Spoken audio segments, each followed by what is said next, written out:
আল্লাহ পাক রব্বুল আলামিন তোমাকে আমাকে কত মোহাব্বত করে, কত ভালোবাসে জানো না? ও মুসলমান, একটু চিন্তা করে দেখো, কত মানুষ তোমার আমার থেকে বিদায় নিয়ে চলে গেল। ও মুসলমান, এইটা দেখেও তুমি আমি শিক্ষা নিতে পারলাম না। আজকের একটু চিন্তা করো, অনেক মানুষ এইখানে আমরা বসে এখনো ঈশার নামাজ আদায় করে নাই।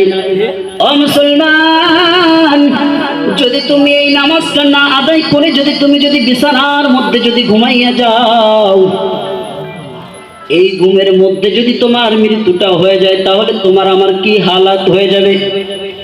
কিন্তু না রে না, আমার রব্বি কারীম তোমাকে আমাকে কত মহব্বত করে, তোমাকে আমাকে কত ভালোবাসে জানোনি?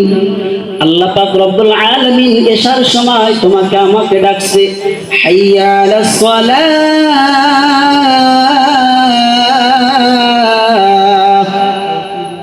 হাইয়া আলাল ফালাহ।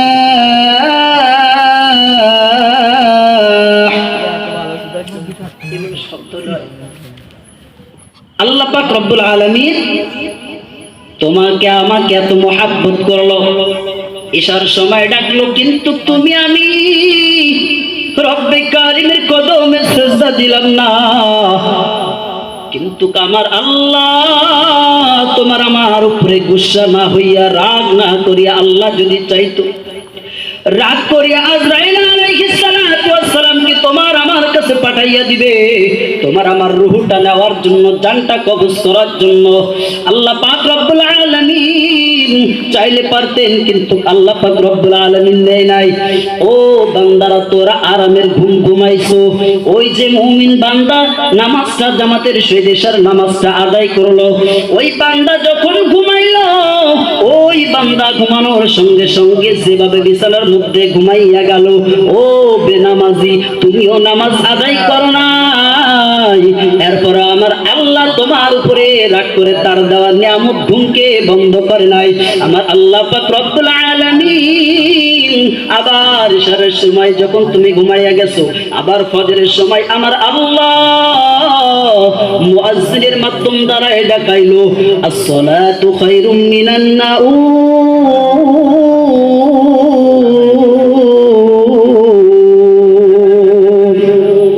আল্লাহ পাক রব্বুল আলামিন বলল, বান্দার আয় আয় আয়, অনেকক্ষণ ঘুমাইছো, আর ঘুমাস না।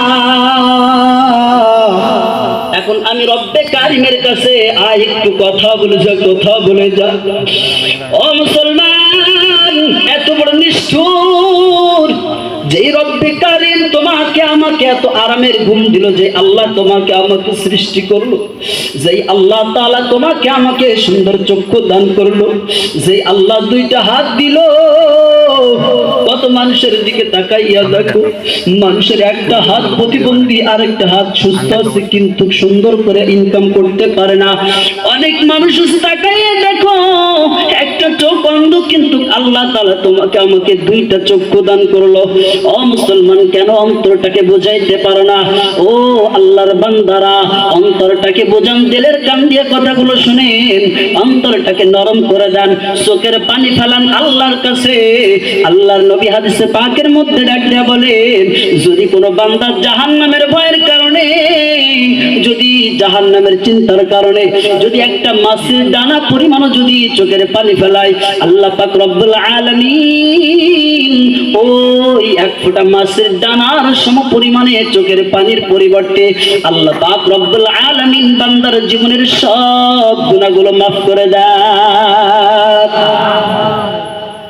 हर गोरी में देने तू तैयार है, जो न मांगे उससे तू बेजार है। हर गोरी में देने तू तैयार है, जो न मांगे उससे तू बेजार है।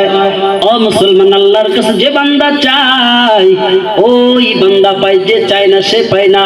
আল্লাহ পাক রব্বুল আলামিন আপনাকে আমাকে ফজরের সময় ডাকলো, কিন্তু আপনি আমি সাড়া দিলাম না। এরপরেও আল্লাহ রাগ করে না, গুসা করে না।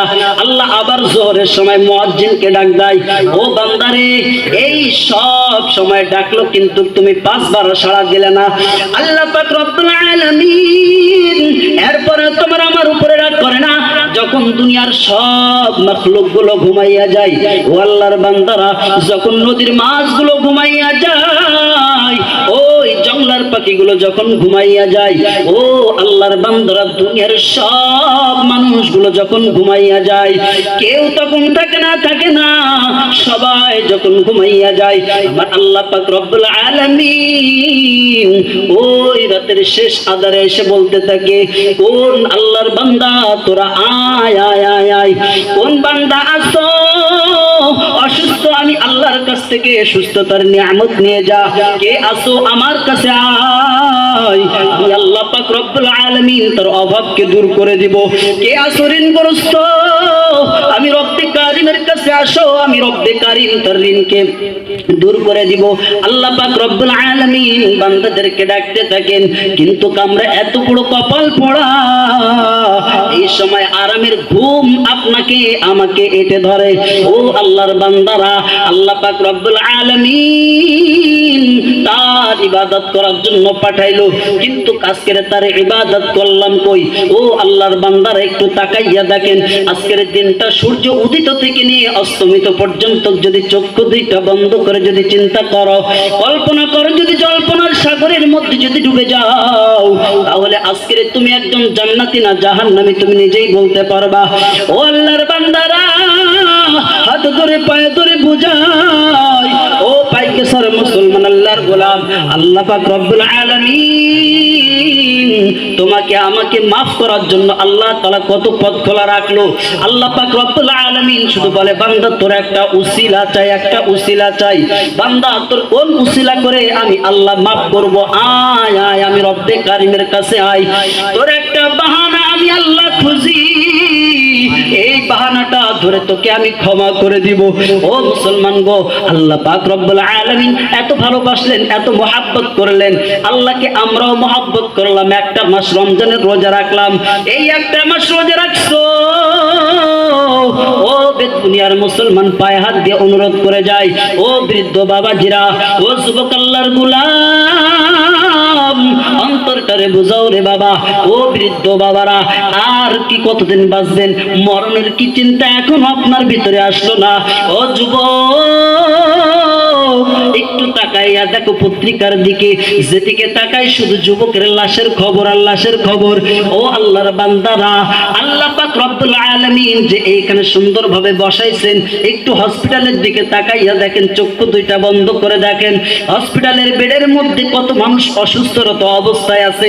আল্লাহ পাক রব্বুল আলামিন তোমাকে আমাকে এত মহব্বত করেন, যার কারণে আল্লাহ পাক রব্বুল আলামিন সুস্থতা রাখছেন। এজন্য আল্লাহ পাক রব্বুল আলামিনের সুস্থ থাকা অবস্থায় রব্বে কারিমের কদমে সিজদা করতে হবে, আল্লাহ পাক রব্বুল আলামিনের গোলামি করতে হবে। এজন্য মুসলমান আল্লাহর গোলাম, ও বৃদ্ধ বাবারা, অন্তরটাকে নরম করে দেন।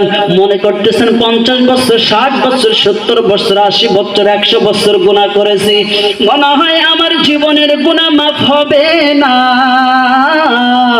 কিন্তু না না না, ও বৃদ্ধ বাবারা, আল্লাহ পাক রব্বুল আলামিনের একটা নাম আছে রহমান, আল্লাহর একটা নাম আছে রহিম, আল্লাহ পাক রব্বুল আলামিনের একটা নাম আছে গফফার।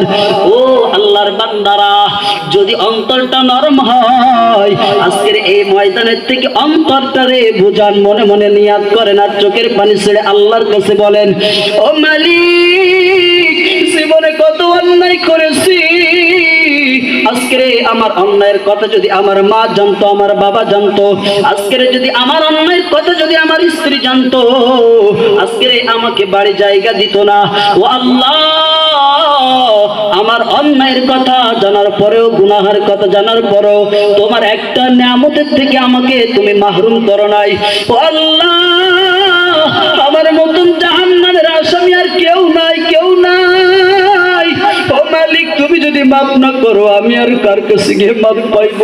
ও আল্লাহর বান্দারা, আল্লাহর কাছে যদি ক্ষমা চাও, আল্লাহ পাক রব্বুল আলামিন বলেন, ও দুনিয়ার মানুষরা, কত গুনাহ করেছো, দেখ আমি আল্লাহ পাক রব্বুল আলামিন ওই কুরআনুল কারীমের মধ্যে একটা ঔষধ রাখছি, ওই ঔষধটা যদি তোরা যদি সেবন করতে পারো, তাহলে তোদের জন্য সুস্থতার একটা পন্থা আছে, একটা ব্যবস্থা আছে। সুস্থতার জন্য এই ঔষধটা সেবন করবি, তোরা সুস্থ হয়ে যাবি। ইয়া আইয়ুহাল্লাযীনা আমানু তুবু ইলাল্লাহি তাওবাতান নাসুহা। আল্লাহ পাক রব্বুল আলামিন বললেন, দেখ বান্দা, কত গুনাহ করেছে, সমুদ্রের ফেনা পর্যন্ত পাহাড় পরিমাণ গুনাহ করেছো। আল্লাহ কয়, নারী বান্দা সব পিছনের গুনাহগুলো ভুলে যা। যাওয়ার পর একমাত্র আমি রব্বে কারিমের দিকে মুতাওয়াজ্জু হয়ে যা, আমি আল্লাহর দিকে ফিরে আয়। কৃত কর্মের গুনাহের প্রতি লজ্জিত হয়ে যা। ওই গুনাহের প্রতি যদি লজ্জিত হয়ে যাও, আমি আল্লাহ পাক রব্বুল আলামিন যে বান্দা তাওবাতুন নাসুহা করে আমি রব্বে কারিমের কাছে চোখের পানি ফেলাই, আমি আল্লাহ পাক রব্বুল আলামিন ওই বান্দার পিছনের সব গুনাহ মাফ করে দিই।